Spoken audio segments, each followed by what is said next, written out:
بسم اللہ الرحمن الرحیم، welcome to my YouTube channel news point 78۔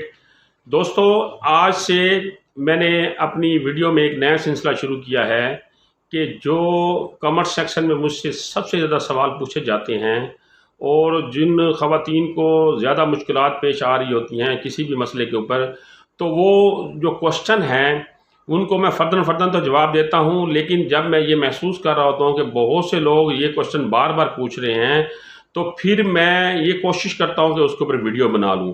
تو آج میں نے ایک نئے طریقہ کار کا جو ہے وہ آپ کے ساتھ آغاز کرنے کا پروگرام بنایا ہے کہ اب جو آپ کے سوال آئے کریں گے کمنٹ سیکشن کے اوپر، اس کے اوپر جو ہے وہ میں آپ کو ویڈیو بنا کر جواب دیا کروں گا، اور ہر ہفتے جو ہے وہ 5 سوال جو سب سے زیادہ مجھ سے پوچھے جائیں گے اس کے اوپر میں آپ کو تفصیلی طور پر جواب دوں گا۔ تو اس ہفتے جو مجھ سے سب سے زیادہ بے نظیر انکم سپورٹ پروگرام کے متعلق سوال پوچھے گئے ہیں اس کے اوپر میں نے آپ کو آگاہی دینی ہے۔ تو جو پہلا کوشچن جو مجھ سے سب سے زیادہ پوچھا گیا ہے وہ یہ ہے کہ بچوں کے تعلیمی وظائف کب آئیں گے؟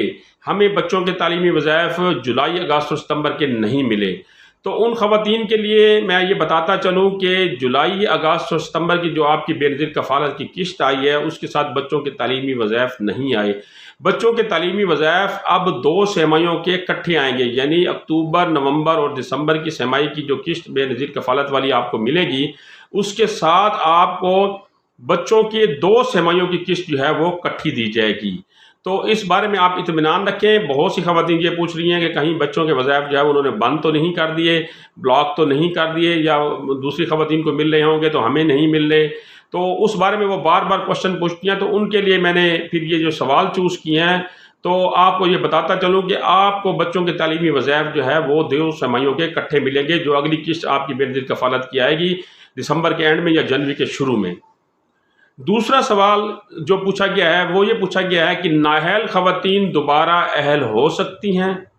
تو نااہل خواتین اگر فرسٹ ٹائم انہوں نے اپلائی کیا ہے اور فرسٹ ٹائم اپلائی کرنے کے بعد وہ نااہل ہو گئی ہیں تو وہ دوبارہ اہل ہو سکتی ہیں۔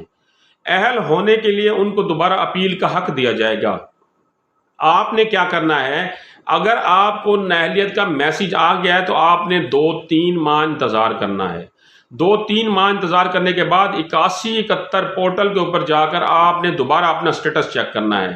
وہاں پر آپ کا سٹیٹس یہ شو ہو رہا ہوگا کہ آپ بے نظیر کفالت کے لیے نااہل ہیں، آپ کا اگلا سروے فلاں ڈیٹ، فلاں مہینے اور فلاں سن کو ہوگا۔ اس ڈیٹ کے بعد آپ نے دوبارہ جا کر اپنا اپیل کا حق استعمال کرنا ہے اور آپ سروے میں جو ہے وہ دوبارہ اندراج اپنا کرا سکتی ہیں اور دوبارہ اہل ہو سکتی ہیں اگر آپ کے پاس ڈاکومنٹس کمپلیٹ ہوں تو آپ یہ اطمینان رکھیں کہ ایک دفعہ اگر آپ نااہل ہو گئی ہیں تو آپ مستقل نااہل نہیں ہوئی، آپ کو دوبارہ اپیل کا حق بھی دیا جائے گا۔ نمبر تیسرا جو سوال ہے، بیوہ اور طلاق یافتہ خواتین کیسے اپنے قوائف اپڈیٹ کرا سکتی ہیں؟ اب جو خواتین بیوہ ہو گئی ہیں یا طلاق یافتہ ہیں تو وہ سب سے پہلے کیا کریں گے، اپنی یونین کونسل میں جا کر اپنا خاوند کا جو وہ ڈیتھ سرٹیفکیٹ بنوائیں گی، اور اگر طلاق یافتہ ہے تو وہ اپنا کمپیوٹرائز طلاق نامہ بنوائیں گی۔ تو جو بیوہ خواتین ہے وہ ڈیتھ سرٹیفکیٹ لے کر نادرہ کے دفتر میں جائے گی اور اپنے قوائف میں بیوہ اپڈیٹ کرائے گی اس ڈیتھ سرٹیفکیٹ کے اگینسٹ۔ اسی طرح جو طلاق یافتہ خواتین ہیں وہ کمپیوٹرائز طلاق نامہ لے کر نادرہ کے دفتر میں جائیں گی اور اپنے قوائف میں متعلقہ یا طلاق یافتہ جو ہے وہ اپڈیٹ کرائیں گی۔ اس کا فائدہ یہ ہوگا کہ جب آپ بے نظیر انکم سپورٹ پروگرام میں رجسٹریشن کروائیں گے تو آپ کے اہل ہونے کے چانس زیادہ ہیں، کیونکہ بیوہ اور طلاق یافتہ خواتین کو ویسے بھی پرائرٹی دی جا رہی ہے۔ چوتھا سوال یہ ہے کہ ڈائنامک سروے کب تک جاری رہے گا؟ اب بہت سا جو ہے وہ اس میں عوام پیدا تھا کہ یہ دسمبر 2023 میں ختم ہو جائے گا اور اس کے 2 مہینے رہ گئے، 3 مہینے رہ گئے، تو خواتین بار بار پوچھتی تھیں۔ تو ڈائنامک سروے ختم نہیں ہوگا، یہ فی الحال غیر معینہ مدت تک یہ چالو رہے گا جب تک کہ تاحکم ثانی کوئی حکومت کی طرف سے نئی پلاننگ نہ آ جائے، نیا کوئی ہدایت نامہ نہ آ جائے یا نئی کوئی پالیسی نہ آ جائے، اس وقت تک نیا جو ہے یہ ڈائنامک سروے جو ہے یہ جاری رہے گا، یہ ختم نہیں ہوگا۔ فی الحال اس کی کوئی ختم ہونے کی ڈیٹ نہیں ہے۔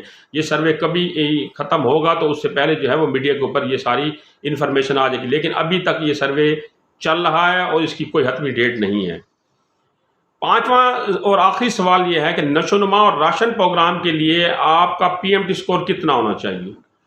اب راشن پروگرام اور بے نظیر نشو و نما پروگرام میں اگر آپ اہل ہونا چاہتے ہیں اور آپ نے اپنی رجسٹریشن کرائی ہوئی ہے تو آپ کا اگر پی ایم ٹی اسکور 40 ہے تو آپ نشو و نما پروگرام میں اندراج کرا سکتی ہیں۔ نشو و نما پروگرام میں حاملہ خواتین اور دودھ پلانے والی ماؤں کو وظیفہ دیا جاتا ہے۔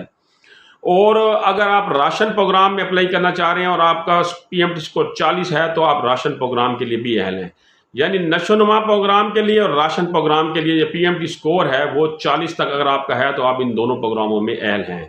تو یہ اس ہفتے کی جو سب سے زیادہ 5 سوالات پوچھے گئے تھے اس کے اوپر میں نے آپ کو مختصراً بتایا۔